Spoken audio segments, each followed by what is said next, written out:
And if you're checking this out for the first time, this live stream is all about nurse educators to support and serve your needs, to empower you with practical strategies, not only to develop clinical judgment, but to really embrace how we can better prepare our students for real world professional practice and what that looks like. And if we haven't met, my name is Keith. I'm the founder of Keith RN. And my passion and my why is to really help educators serve your needs by providing the best possible resources and strategies and even the relevant topics we're going to cover tonight in this webinar, in this discussion, to better prepare our students for real world practice, that it's not only about the NCLEX. We've got to change the paradigm in nursing education to put practice first and preparing our students for real world clinical practice. And I'd love to know who's with us tonight. And so if you are joining this live, you are blessed because you are able not only just to be first in line, to be first at the table and listening to this conversation, but more importantly, you can ask questions. And I want you to begin to kind of percolate and reflect on the topic tonight. Is really kind of a dark topic. It's a painful topic, but it's a topic that needs to be discussed. And it's human trafficking. Human trafficking and what we can do as educators to prepare our students to notice, interpret the significance of kind of what is, what are the signs and symptoms of how, what a trafficking victim will look like and how they present in the healthcare setting, which the majority of them do. And we'll talk about that with our guest expert and a leader on this topic, whose name is Dr. Fran Bononiri. And we'll be getting to her in just a few minutes. So stay with us. And I'm excited to just kind of, highlight a few things from our last conversation, which was basically last month. We talked about reflection to develop clinical judgment. And I just want you to know that of all the topics that we do every month, they live forever in perpetuity on the internet. And so the topic was on reflection and clinical judgment with Shelley Bassard and Lisa Gonzalez. And so if you didn't catch that last week, we had a wonderful discussion about developing clinical judgment and what that looks like. And so I just want you to know that if you missed it, you can catch it there. And you can also subscribe to my YouTube channel, Think Like a Nurse, where these live streams also go. And so in essence, you can be notified whenever there's new content that can best serve your needs, as well as those of your students within nursing education. And I just wanted to highlight, as we talk about, human trafficking, I watched the challenging movie, the painful movie, Sound of Freedom, a little over a month and a half ago. And in that movie, I basically kind of just left very heavy and just kind of wondering, what can we do as nurses and nurse educators? Because this isn't just happening in South America, where that movie took place with child sex trafficking. This is a growing and global phenomenon that is very prevalent and endemic here in the United States.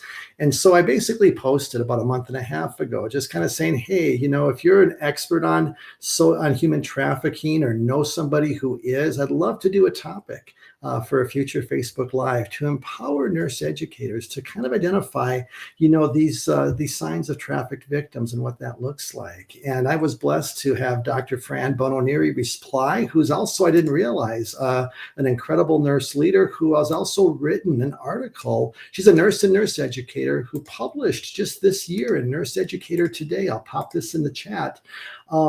Nursing students' knowledge of and exposure to human trafficking content in undergraduate curriculum.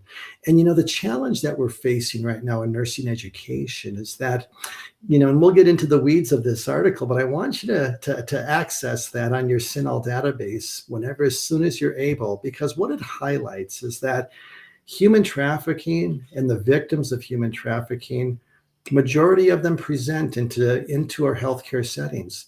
But the undergraduate curriculum is almost silent in addressing this, empowering our new nurses to again identify what to notice and how to respond appropriately in the context of a possible victim of human trafficking. And so, when we look at the need to prepare our students for real world practice, it's not just about clinical judgment, which has been my emphasis and passion with Keith RN for over 12 years, almost 12 years. But we need to look at the bigger picture of what else is out there that we need to prepare our students for. And so again, we're going to talk about this article, we're going to unpackage it. And if you have questions relating to human trafficking, I want you to join us and basically kind of join the conversation and have your list of questions, whatever they might be. And again, put them in the chat, because I'll be keeping an eye on that during this conversation and as we dialogue. And so without further ado, I just want to introduce today's guest, Dr. Fran Bononeri. And she's a pediatric nurse practitioner, academic nurse educator, researcher, published author, invited speaker, health policy advocate, and nurse leader. So she embraces what it means to kind of just, again, kind of be on the front lines and be that voice with the nursing and nursing education for causes that we need, not just a cause, but really what this represents and how we can be a voice. She served on the board of directors for the ANA in New York and for the Long Island chapter. She's inducted as an associate member to the New York Academy of Medicine and as a nursing leader in Sigma Theta Tau International. Dr. Bononeri is a recipient of the prestigious NEF Scholarship and was awarded a legislator's citation for extraordinary efforts to serve her former hometown community. But she's also the co-founder and president of an organization that I want every one of you to check out after this conversation. It is called Nurses United Against Human Trafficking, and it's a professional organization and a website created for the sole purpose of abolishing modern slavery by educating, equipping, and empowering healthcare professionals on anti-trafficking measures. And so without further ado, Dr. Bononeri, it's a pleasure to have you with us tonight. And just want to thank you again for spending some time with our audience and with myself today and discuss this relevant topic that educators need to really be empowered to make a difference and bring about needed change. So thank you again. Keith, thank you so much. It is such an honor to be here. And I thank you so much for recognizing the need to really have this very difficult conversation. Just as a warning, we will definitely be speaking on topics that are disturbing, maybe triggering to some, discussing sexually explicit images, involvement. It's a very, very dark topic. There's no getting around it. There's no way of sugarcoating it. It is prevalent. It is happening everywhere. And the only way to not see it is to intentionally not look for it. So, this is something that needs to be discussed. And again, I just feel so blessed to have had this opportunity to really shed some light on this this very hidden topic. Yeah, and I would just love, Dr. Boney, can I just call you Fran? Can I just call you Fran?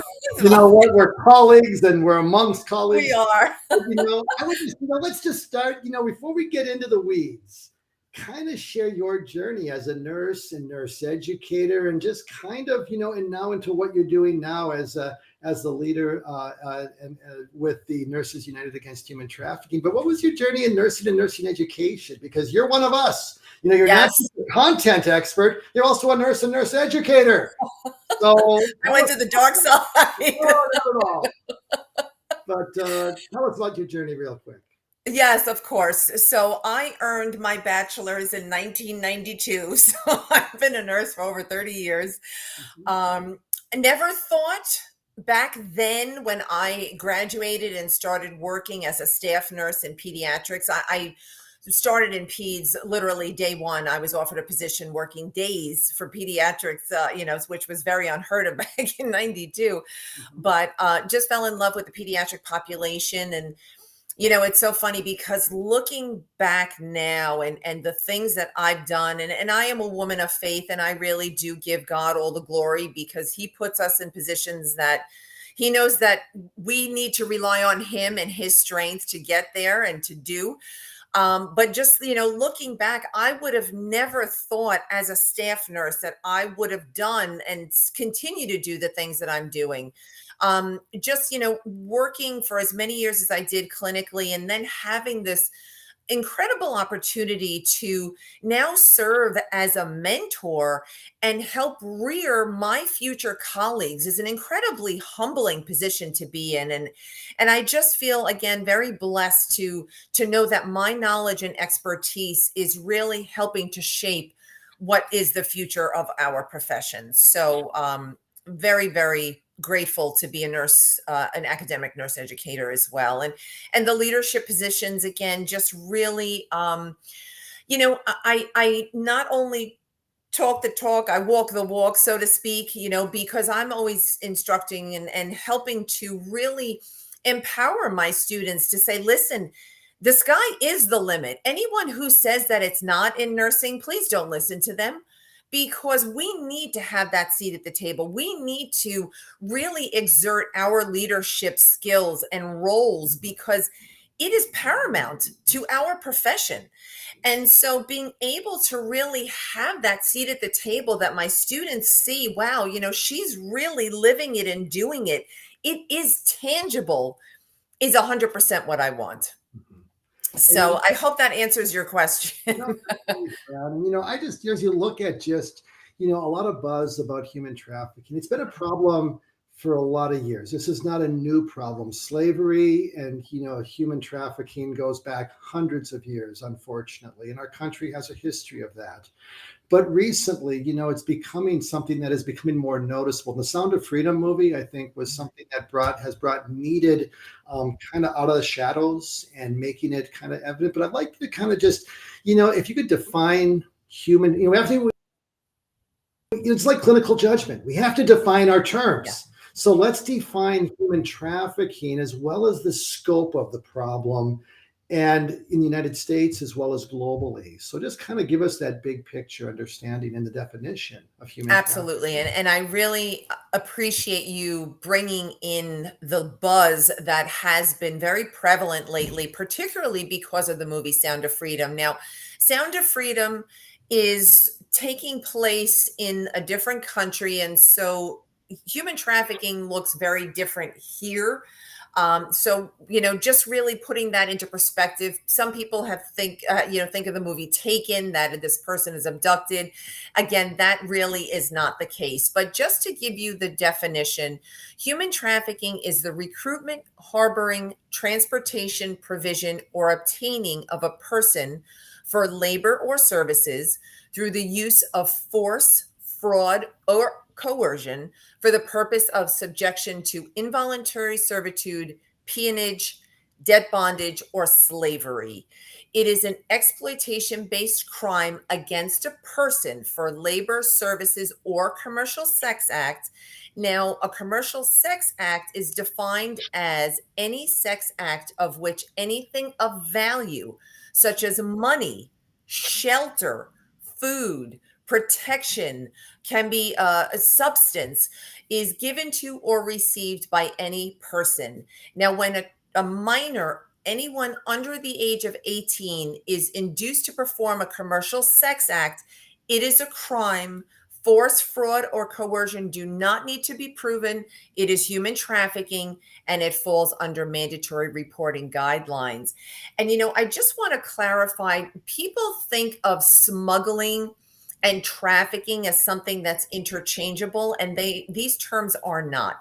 Human trafficking is specifically exploitation based against an individual, whereas smuggling is a transportation based crime and it is a crime against the borders of a country. So I just wanted to sort of clarify that. In terms of the scope of the problem, it's pretty massive.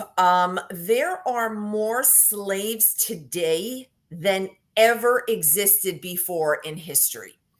According to the ILO, the most recent estimate is that there are over 50 million people held in this form of modern day slavery globally.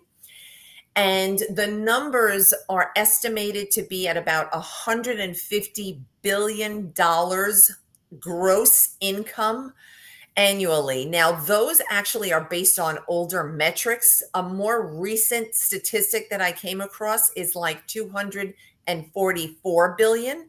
And just sort of put that into a perspective that we can understand, that's more than Nike, Google, and Starbucks combined.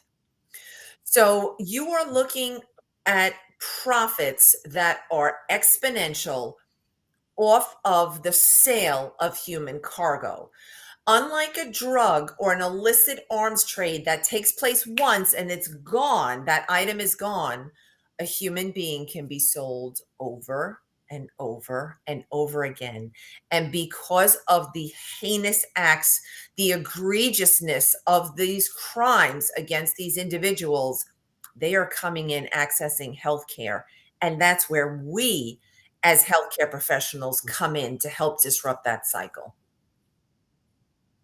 And as we talk about human trafficking, let's just basically briefly identify the most common types of human trafficking and what's most prevalent. I know that sex trafficking gets the most attention, but it's also the majority of trafficking victims. And I would just like you to kind of highlight, if you have percentages, Fran, or just the different types and just what that looks like, so we can kind of put it all Absolutely. together. So again, just referencing that $150 billion number, 99 billion of it is specifically profit from sex trafficking.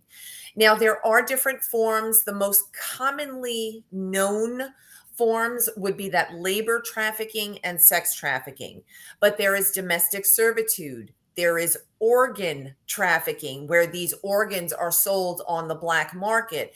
There is child soldiering. I mean, it's heinous. These are heinous, heinous crimes. But really, the ones that are most common and most widely known would be the sex trafficking and the labor trafficking. And labor trafficking can be agricultural, it can be restaurants, it can be those illicit massage parlors, it can be traveling sales crews, healthcare. We have our own healthcare professional colleagues that are being labor trafficked. So it's everywhere. It's everywhere. It's hidden in plain sight. And do in the United States, would you say, would you agree that sex trafficking is again the most prevalent in our country? When you look at kind of like, if we're going to prioritize and begin to look at what are we going to see most common, we've got to teach, what are we, with sex trafficking and sex trafficking victims, and are they predominantly minors under the age of 18, or both, young adults as well in that So segment? there are some stereotypes that are out there, and I'd like to break some of them. It's not always Good. a young female with an older male who is that trafficker, that daddy, that pimp, so to speak. We actually have males, boys that are being trafficked. We have elderly that are being trafficked. We have those with disabilities that are being trafficked. Again, those, believe it or not, because they have that vulnerability, they make for poor historians. They cannot really provide details. I mean, it's when you talk about evil, it doesn't get any worse than this. This is evil in its purest form, Keith. We have a lot of those who are of the gender questioning population who actually fall prey to traffickers also. Their survival sex that they engage in. Some of them are looking for those costly therapeutic modalities, either surgical interventions or pharmacological interventions to support their changes. And so unfortunately, they fall prey to traffickers to try and earn the funds, because once sometimes their families find out, they've disclosed, they throw them out of their homes, which again is another vulnerability, because now they're homeless, they're on the streets, and it's just, a perfect opportunity for that trafficker to pull them in and say, hey, I got you. Don't worry. I'm going to take care of you. And before you know it, there's the psychological manipulation, and hook, line, and sinker, they fall prey. And it's like every one of us, Fran, has a story. Like, why do we do what we do? Like even for Keith RN, I saw the academic practice gap and how we're teaching could be strengthened. I basically began my journey to help educators make a difference and strengthen their teaching. And you have a story as well, as far as, it's just not a random, like, oh, I had this idea to get involved in human trafficking as kind of the thing that I needed to do. There's a story behind it, Fran. I'd like you to share Yes, that. and I thank you for asking me. It is very difficult. It breaks me up every time. I was serving as an academic nurse educator, clinical instructor at the time, and this was as recent as fall of 2018. I had brought in some of my students into the clinical site. Being that I'm a pediatric nurse practitioner, I would take those going through their pediatric didactic courses into the pediatric clinical facilities for their clinical rotation. And we were at a very large teaching facility, level 1 trauma center, and we were up on the floor, and we had gotten a call from the ED saying that there was a 16-year-old who needed to be admitted, very significant cellulitis to the left arm, needed IV antibiotic therapy. And so I actually was able to assign one of my students to receive that admission, shadow the admitting nurse. And there were a couple of other students who weren't busy at the time. And so the type of, instructor that I am, I always throw my hands in the mix and just, try and do what I can. And so we had gone in, myself and these 3 students, and we walked into the room, and there was this 16-year-old who came up, and she was in such a bad way. I mean, she had lice, intertriginous infections, covered, when I'm telling you, covered in IV drug marks. She had self-mutilation marks on her wrists. And there was this older gentleman who was sitting in the chair. And I'm thinking, who is this guy? She's 16 and she is a mess. Who is this person? And so I walked over to him very professionally and I said, "Excuse me, sir, if you could just tell us who you are. We're taking the admission history and we just need to understand the relationship." And he's like, "Yeah, she's just a very dear friend and I care about her." And I'm thinking to myself, you're twice her age. You are the complete dichotomy I have going on in this room, completely opposite, well-dressed, well-spoken, clean cut. And you care about her? Like, I didn't pursue it. I just let it go. And I was like, okay, thank you so much. But I knew something was wrong. It was the following year. So now it was June of 2019. I was serving on the board of directors for the American Nurses Association for the state of New York. And we were down for membership assembly. And who is now my co-founder and colleague, Tammy Tony Butler. She was selected as one of the keynotes to present, and she presents on human trafficking. And she's going on about the red flags and the physical findings. And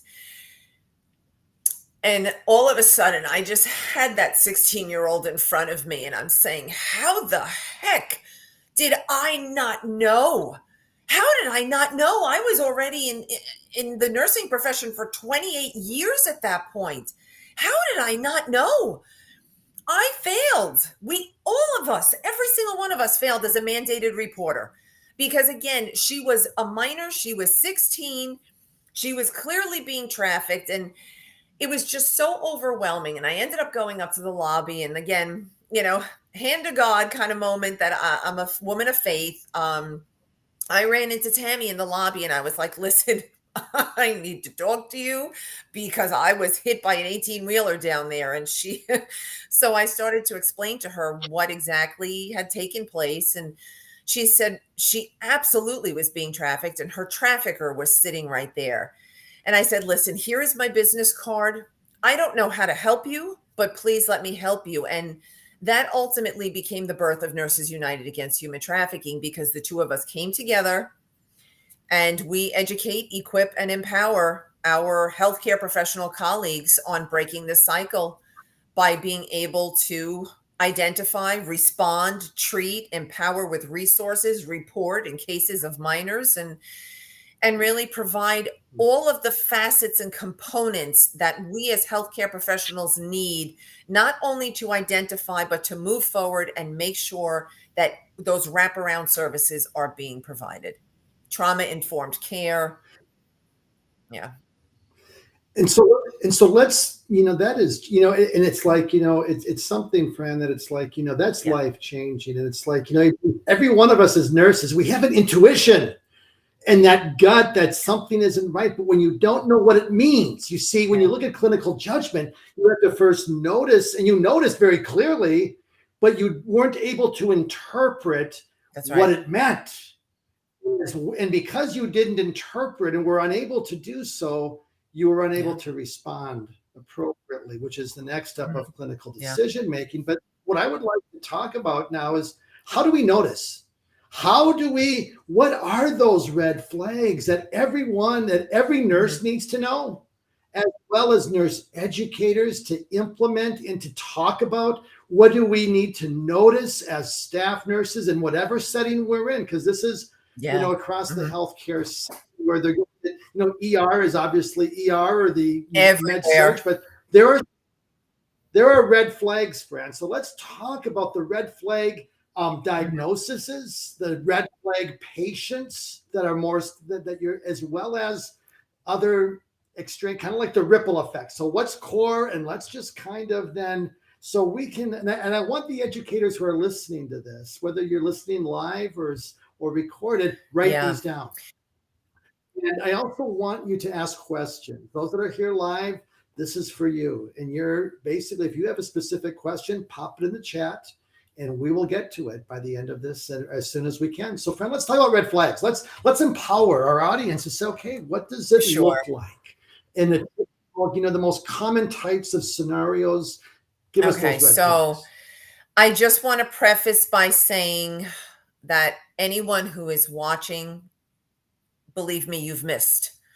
It's not your fault. You didn't know.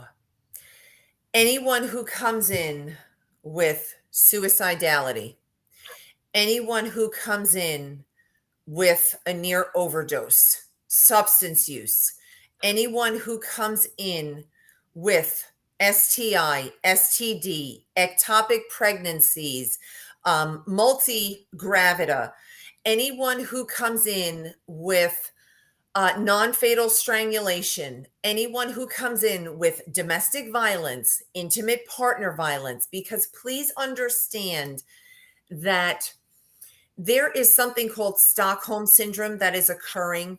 These individuals do not self identify as victims. They are so psychologically manipulated that they do not recognize what is happening. And that is part of the reason why they do not disclose, because they do not self identify as a victim. Anyone who comes in with there's any type of social media component, if there are sexually explicit images that have been sent, any type of recruiting, grooming through social media and apps, anyone who comes in multiple cell phones, multiple hotel keys, anyone who comes in that is not in possession of their IDs. Now, of course, developmentally appropriate. I'm not expecting a 12-year-old to come in, in possession of their government's issued IDs, but anyone who is controlling, who speaks for the client. And again, please get rid of that stereotype. It's not always a male trafficker. It can be a female trafficker. There are women who are traffickers. There are parents who are traffickers. So, and again, especially those that are part of that familial sex trafficking, they do not know that this is not normal behavior. This is how they were raised. They know nothing other. Another thing that I also want to very, very explicitly express is, please, if you suspect trafficking, please, you need to think not only of your own safety, but the safety of that client. You do not want to engage the trafficker. The first thing you want to do is separate that client from that companion. There are numerous excuses that you can use. The urine was contaminated. We need to bring the client to CAT scan. Oh, I'm sorry. We need some more information. Could you please go back over to admitting you need to fill out a couple more questions? Please make sure that cell phones are turned off, because those traffickers like to listen in to their victims' conversations. They need to make sure that they're sticking to the script. So please, if there is any type of threat, please do not engage. You need to call 911.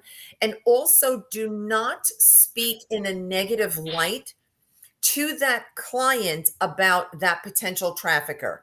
They love that person.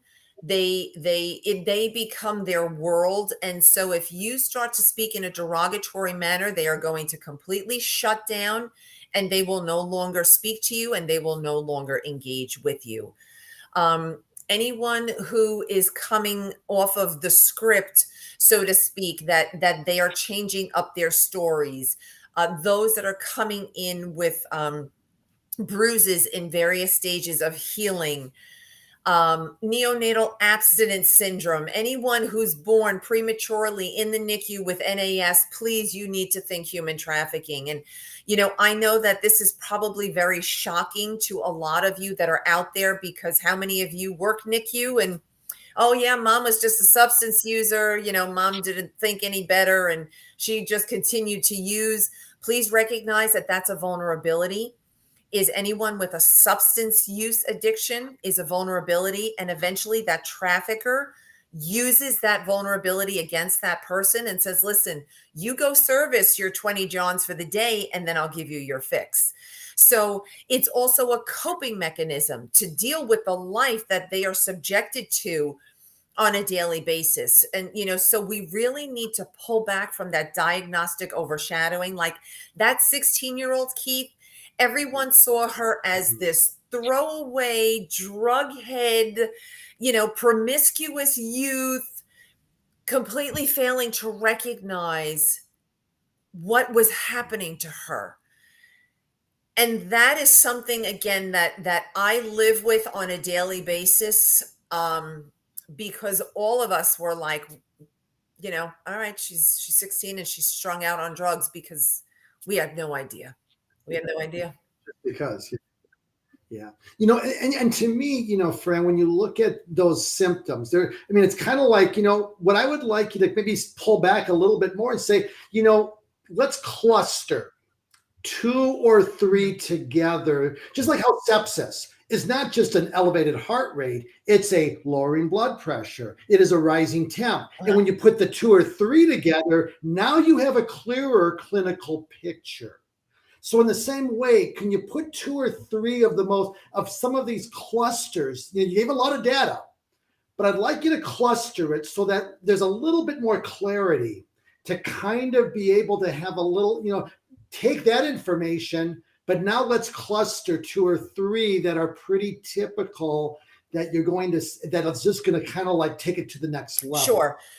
So, let's say someone who is in the child welfare system, who has a history of running away, who has a substance use addiction.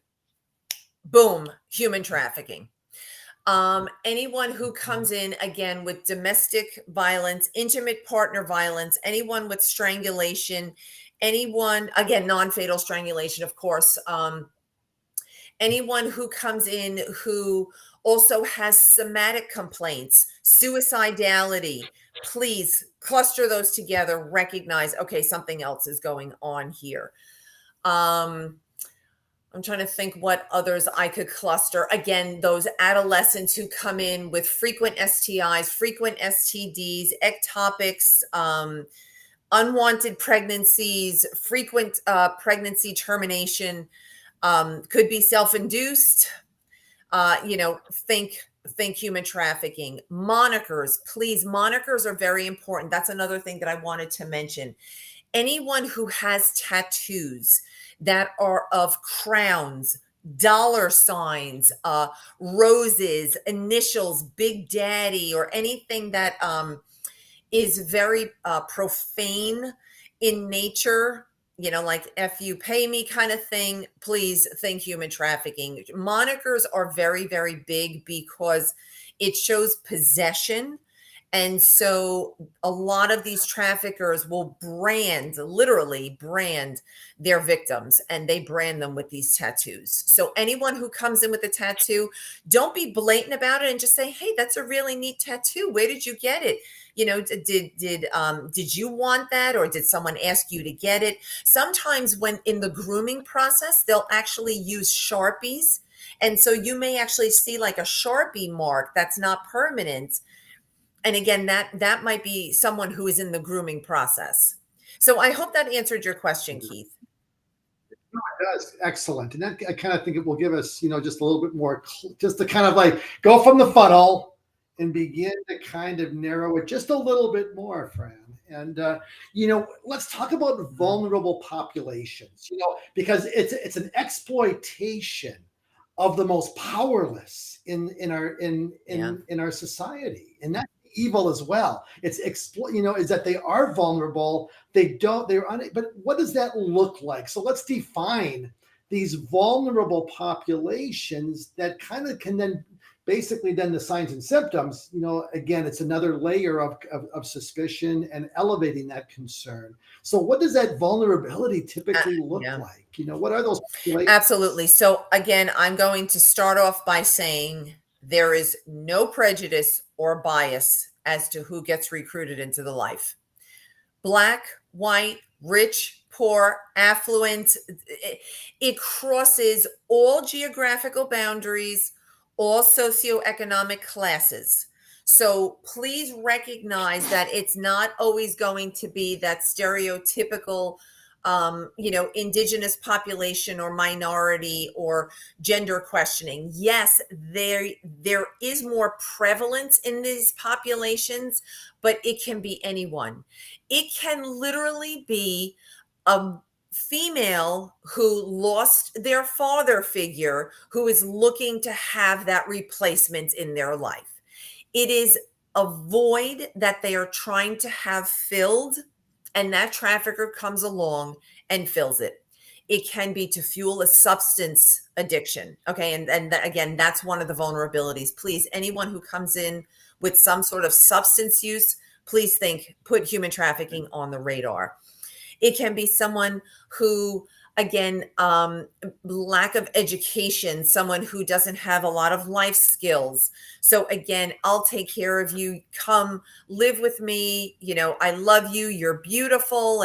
And so again, they start to get into that victim's head. And so that's their vulnerability. Anyone who is homeless, couch surfing, again, anyone who's in the juvenile justice system, child welfare system, very, very prevalent there. Very prevalent as well in the indigenous population, because they are very, again, needing to not sugarcoat it, they are very marketable. They can come across as Hispanic, they could come across as Indian, they could come across as all different types that will satisfy different fetishes. And so those from the indigenous population actually disproportionately fall at higher rates of being trafficked. Those who, again, are disabled, they are at greater risk.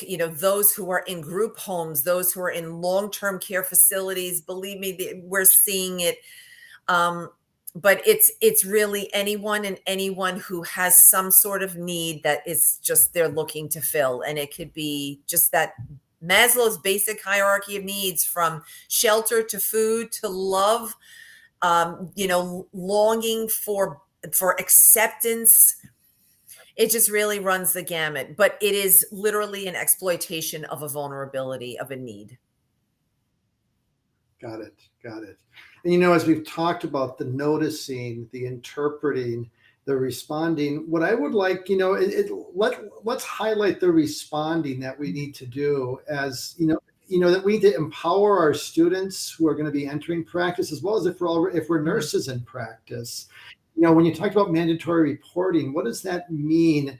As well as just, so what are those practical ways, friend, that as educators and as nurses that we need to respond Absolutely. appropriately when we have Absolutely. suspicion? So anyone who falls, again, as a minor under 18, if they are involved in a commercial sex act, it is trafficking and it falls under mandatory reporting guidelines.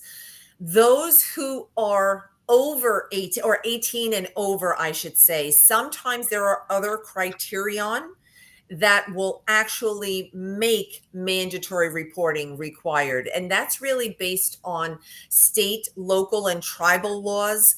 Sometimes it can be if a firearm is involved, if the client is a dependent individual. So, again, cognitively, yes, chronologically, they are 18 and over, but cognitively they are still considered a dependent individual. That will fall under mandatory reporting guidelines. Anyone that we suspect is a victim of human trafficking who is 18 and over and does not meet mandatory reporting guidelines, honestly, and that's really where our recognition of having that point of, okay, I really can't help this person. I can only do what I can. I will empower with resources. I will provide a shoe card that has the National Human Trafficking Hotline on it and the Suicide Crisis Hotline on it, which is 988. You can ask if they would like to put a call into the National Human Trafficking Hotline. You could ask, would you like law enforcement to be called? A lot of times they are very fearful of retribution, not only from the trafficker, but that trafficker really brainwashes them and says, you're the one that's going to get arrested. You're the one that's going to be deported. Or if they have children along the line, either through trafficking or previously, they say, listen, you want to start talking, we're going to start trafficking your child. And so, they are put into these positions that they really feel that there is no way out. And so unless it falls under mandatory reporting guidelines, we just have to empower with resources and really just provide that lifeline. And it is on them if they are willing to accept it. Got it. Got it. Great feedback. Thank you, Fran.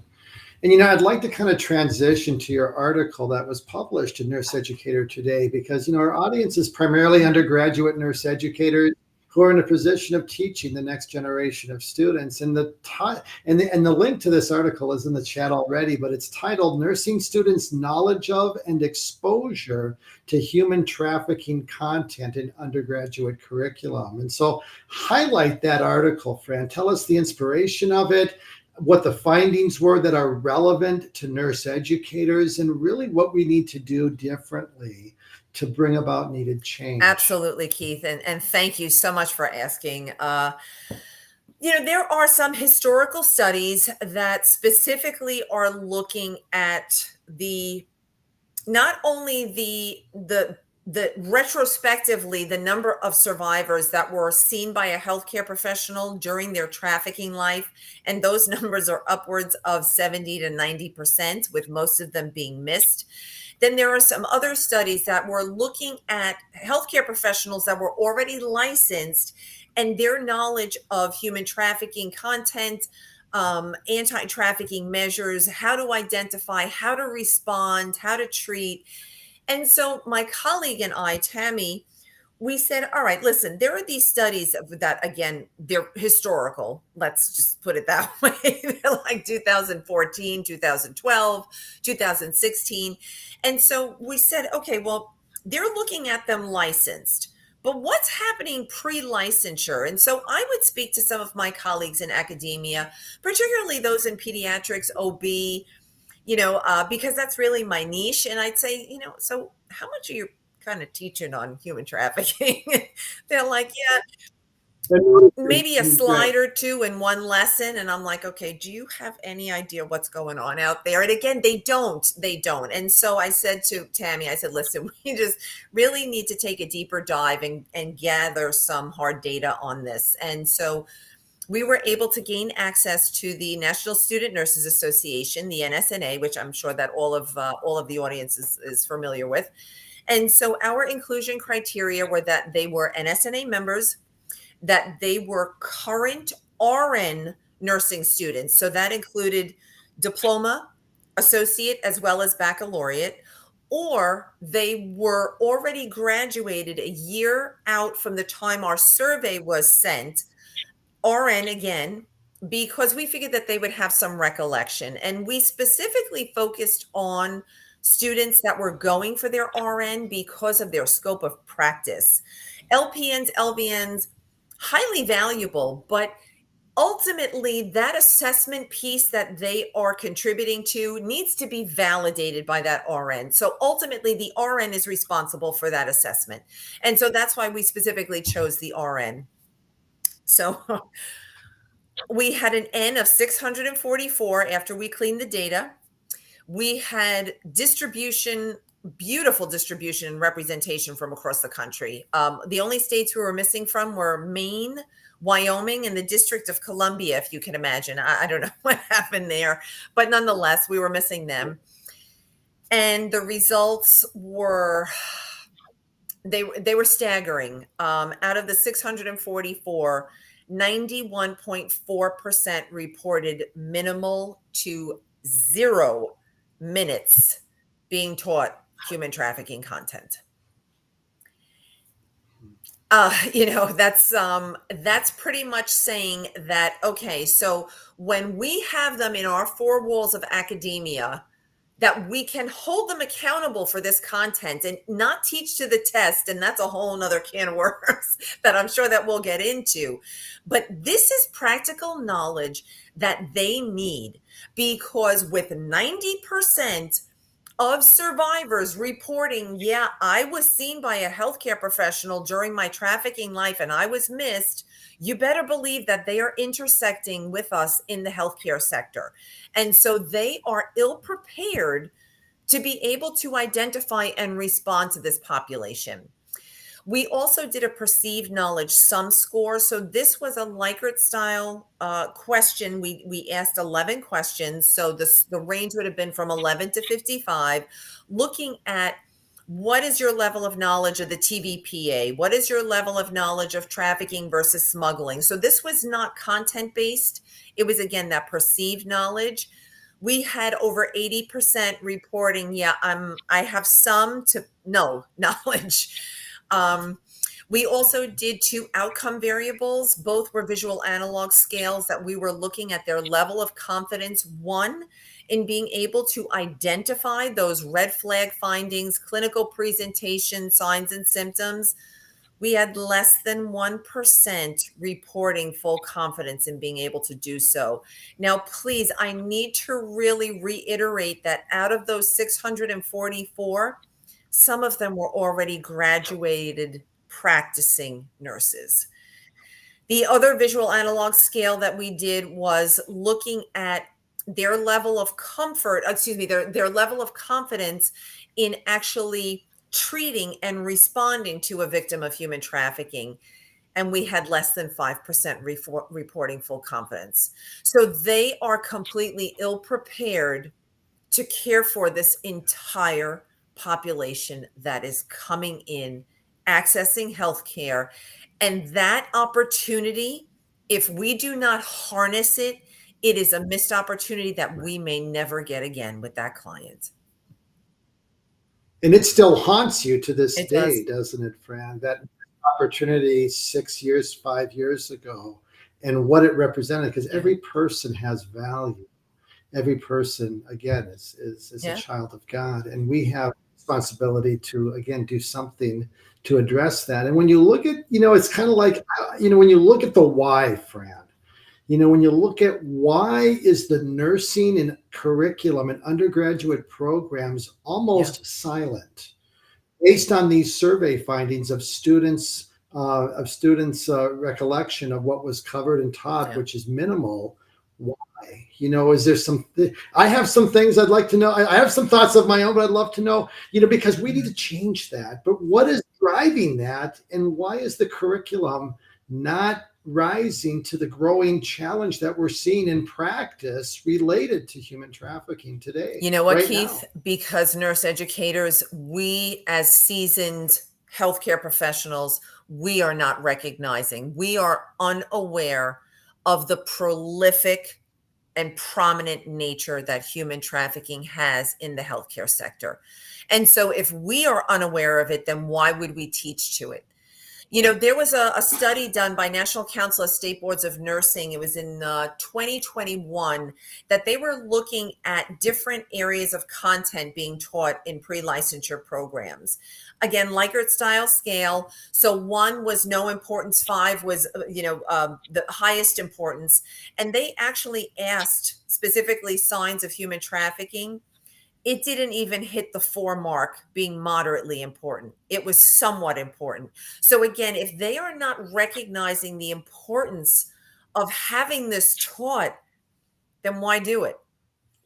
It's And so And so what that goes back to, Fred, is that if we're allowing the NCLEX test plan to drive the curriculum and what is covered in the curriculum, the NCLEX test plan it's not even there currently. So this teaching to the test culture and teaching to NCLEX, we're missing things. And that's really what even in a recent Facebook post, I asked that same question. And it wasn't just human trafficking. It was like a list of dozens of things that we as educators need to step back and say, if it's important to practice, and if it's a priority when it affects what human trafficking must and should entail, it needs to be in the curriculum.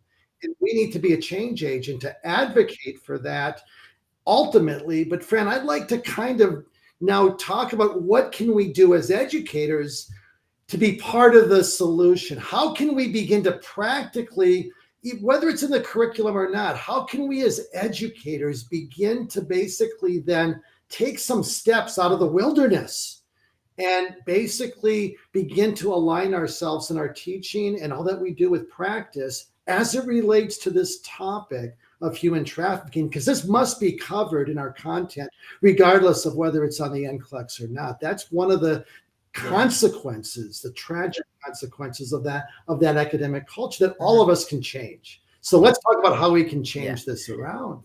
Absolutely. So Keith, I was ready to jump on the soapbox with you about teaching to the des. But I know that I'm not alone. I'm jumping up there with you. But absolutely. Okay. And so there are definitely different angles and different approaches that can be taken. 1, go against the grain. It doesn't matter that no one else is teaching it, teach it. You need to become informed yourselves so that you can teach it. I will tell you that Nurses United Against Human Trafficking, we have an incredibly robust training that is there. We have memberships available. Thank you. I see that you're putting the website out. I appreciate that. We have those that are available for contact nursing hours, for CMEs. If any of you are PAs or MDs, DOs, NPs, if you have colleagues that are looking for continuing education, professional development that requires CMEs, please share that with your colleagues. We also have for ASRT credits as well. But please, first and foremost, become educated on it so that you can disseminate the information to your students. And it doesn't, listen, of course, I am advocating that it gets incorporated into the curriculum, but you know what? Just take a 30-minute block aside, say, for instance, after a clinical rotation and say, you know what, we're going to do a case study on human trafficking. Let's talk about it. Who here knows about human trafficking? Believe me, not very many hands are going to go up. And just start getting that conversation going. It can be as simple as that. It can be another avenue to pursue for call to action is becoming involved in professional organizations that specifically have white papers or position statements against human trafficking. I know A1 has. Clearly, we do as Nurses United Against Human Trafficking. So please join our movement. You're good. We got you covered and you'll get all the content. We also are very involved in advocacy efforts at the policy level, both local, state, as well as federal. So all 3 levels. So again, we can keep you informed on legislative initiatives that are coming. Just go against the grain. It doesn't matter that no one else is teaching it. Believe me, you need to be the change agent. And if anyone is interested in bringing it into their courses, I am so happy to show you how to do that. Our curriculum literally can be integrated into the progression map. We actually have several nurse educators who have reached out to us that are essentially going rogue. And we have completely, because of the asynchronous nature of our training, we have completely taken the weight off of that nurse educator that we are teaching it asynchronously. And so, say, for instance, in a physical assessment course, Human Trafficking 102, that certificate is required by April 2nd or whatever. It can be built right into your syllabus. And we also offer student discounted rates. I mean, it's like $25 for 2 years, so they'll have access to the entire training.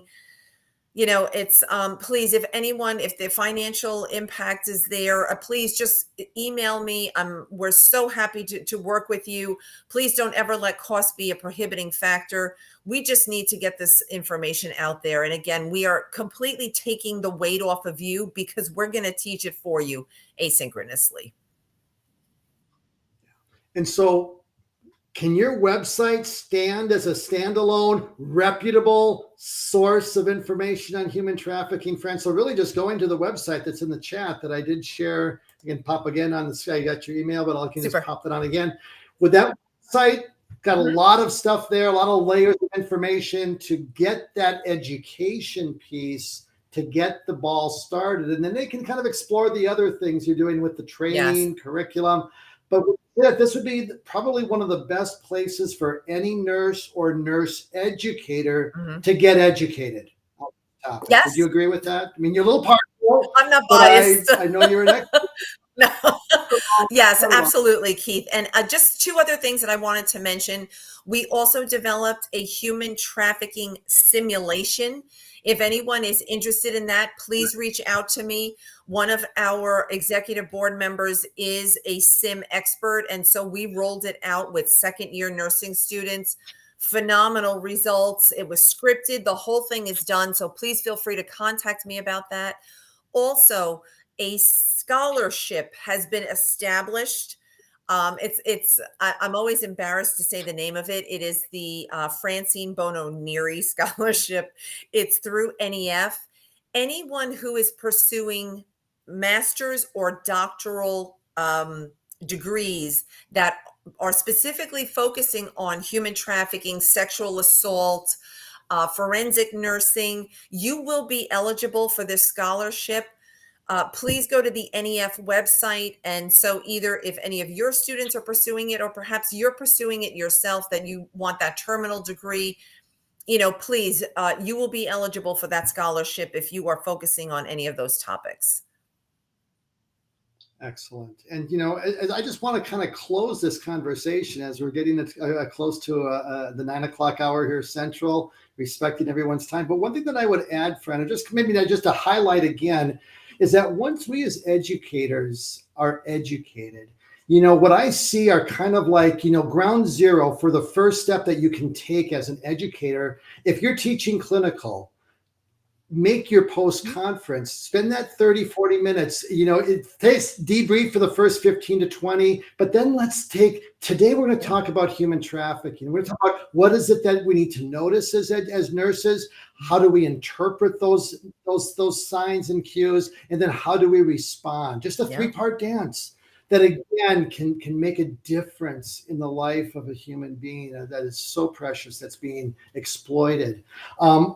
You also didn't mention this, but I know when you look at the curriculum, if we're teaching peds, we can bring this in. If we're teaching OB, we can bring this in. If we're teaching mental health and substance abuse, we can bring this in. And so it's a matter of looking at this holistically and not just seeing it as a little social issue kind of thing that we just got to give it as 1 or 2 slides. But if we can see, as we talked about the, kind of there's so many different populations. Yes. In fact, Keith, Yeah. mental health and I'm substance so glad that you abuse. mentioned that because the way that our curriculum is broken down, we have 101, which is what is trafficking by the numbers, prevalence, etc. 102 is a full head to toe physical exam, system by system findings that you will see.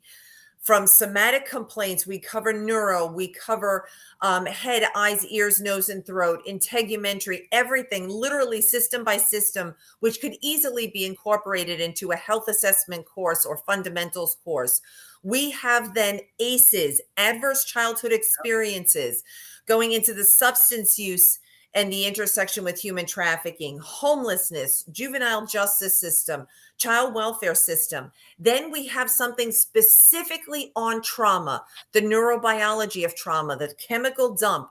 No, they're not poor historians because they're fabricating their story. It's because they have these sticky notes all over their brain and they cannot recount in a chronological order for you because of their trauma. So we cover everything. And again, it's a matter of just easily incorporating it into the progression map. So I thank you for mentioning that. And we actually have 6 case studies readily available, as well as our targeted healthcare response, which is an algorithm, very systematic, very methodical, that takes the learner from the point that a client accesses healthcare and walks them through to the very end, that we're mandatory reporting, empowering with resources, or you know what, this client is not at risk for being a victim of human trafficking and is cleared medically and can be discharged. And I think you mentioned, Fran, you have like 6 case studies on human trafficking. And I think that that's something, there's nothing better than a well-written case study that contextualizes the content or the topic that you're teaching to make it real and bring it to life. And I have 1 human trafficking topic on my membership platform, but you have 6. So you know what? I would say go to Fran if you're on the topic of human trafficking, because I know that they are clearly going to do what is needed to, again, bring that needed context and that holistic approach to really see it differently. We don't want to, there's like a balance between being paranoid and being informed. Vigilant. And so we don't want to see, it's every, but it is, but we also want to have that empowering approach to say, that we know specifically kind of what we're looking for. We know the bigger picture and we know how to respond. And that can save a life, literally. Yeah. And so that's where we as educators can make a difference. That's why we do what we do. Exactly. We don't, we're not doing this to teach you the test. We as educators make a difference. And this is how everyone who's listening to this can make a difference. And so, Fran, I just want to say thank you for the work that you are like an icebreaker on Lake Superior. You are like Minnesotan. That's my metaphor. But you are basically leading this initiative within nursing and nursing education to make a difference. You are breaking some hard ground, some thick ice. But you know what? Those of us that can follow that icebreaker have a little easier path behind us, as a result. And so I just want to say thank you for the service and your passion and your commitment to really serve the needs that are needed for such a time as this within our country and within our society. It's a tragedy that we even have to deal with this, but we can't put our heads in the sand, because as Edmund Burke said hundreds of years ago, the only thing that is needed for evil to triumph is for good men and women to do nothing. We cannot put our heads in the sand and kind of, it's not that big. It's like, no, we have to just be informed, but then let's do something. And I think that's what I want to leave us with, is I want to empower every educator with the wisdom that Fran has shared, as well as the next steps that all of you can take in your classrooms, in your clinical settings, to talk about it just for 15 to 30 minutes, to inform and to educate and get this on your students' radar and to see it holistically. I love the fact, Fran, of just incorporating this in nursing assessment. It should be part of fundamental content, saying, okay, yes, we're teaching skin assessment. Well, let's go a little deeper with that, and let's talk about what skin assessment with the victim of human trafficking look like, with the or abuse, with the layers Yeah. of bruises, the track, and all that goes with it. And let's just kind of, so it's on our students' radar from Yes. semester one in Yes. assessment all the way through community and public health and everything in between. It doesn't have to, it could just 5 to Yeah. 15 minutes in across Mhm. the curriculum, and strategically insert Yes. can make a difference. And so I just want to encourage every educator to take a step back and look at your Mhm. content and saying, you know, where could I put in, you know, where can I basically be part Yeah. of the needed change so that my students are prepared to practice, and regardless of what the NCLEX is focusing on. We got to be, this is where we have to change the paradigm. This is where we can make a difference. And I'm so excited, Fran, that you're part of that difference. And thank you for joining me today. And I'll just kind of close here. We have your Yes. email and you're open to feedback. If anyone here listening has a question, you know, it's I just want you to know that this is your chance. And we do have a question here. Let's just kind of I got Annette saying this. I'll just pop on the screen. Annette, thanks for sharing. A great suggestion to incorporate into a holistic approach, threading it through concepts in assessment, psychology, social Yep. Love determinants it. of health. Absolutely, Annette. And so, yeah, so it doesn't have to Yeah. be complicated. Like, we don't have to have this big, you know, curricular drive. It's not like a concept-based curriculum and changing. It's just a matter of just changing the Yeah. way you teach. That's how we transform Mhm. nursing education. Thank you, Annette, for highlighting that. Great insight. Fran, would you add to that or anything No, you would I share? thank Annette, and again, just recognizing how easily it can be incorporated. And again, because of the asynchronous delivery, and believe me, there are safeguards in place. The students cannot just hit play and walk away. There are knowledge checkpoints. There are hyperlinks, and all of that is accumulated and accrued into their completion rate. So you don't have to worry. We really went that extra step to make sure that there was engagement. And and the case studies really are so robust. They don't all take place in the ER. One is in a dental clinic. There are two that are in an ER. Another one is actually a 911 call because mom found her infant unresponsive in the bed. And so here they're thinking this is a SUID or SIDS. But as the case study unfolds, other, red flags are showing up. And then we recognize why baby was born with neonatal abstinence syndrome. And I'm not going to give too much away, but just, But it covers all the things that you talked yep, about with the red flags, clustering yeah, some of these cues together, get clarity that there's yeah, a bigger problem yeah. here. No, I love it, Fran. Well, listen, I don't have any other questions coming through, Fran. I want to say thank you again for your time. Thank you for those that attended live, and for those that are watching on this recording. It's available. Yes. Share this link. This link lives forever on the YouTube channel, Think Like a Nurse, that I mentioned earlier, as well as the Facebook group, Keith RN, Think Like a Nurse. So bottom line is share that link with those that didn't attend tonight, with your colleagues, your department, and begin the journey of educating to make a difference. So Godspeed, God bless, and thank you again, Fran, for your time. And for all of you, have a wonderful school year. And again, use this topic in our discussion tonight to be part of the needed change and make a difference. So appreciate all of you that are in the trenches, and it's our goal and Fran's goal to be like the lifeblood, to be like the supply lines, to supply you with the best information you need to, again, bring about needed change. So thanks again. Have a good night. Thank you. Take care. Fran, if you want to stay with me.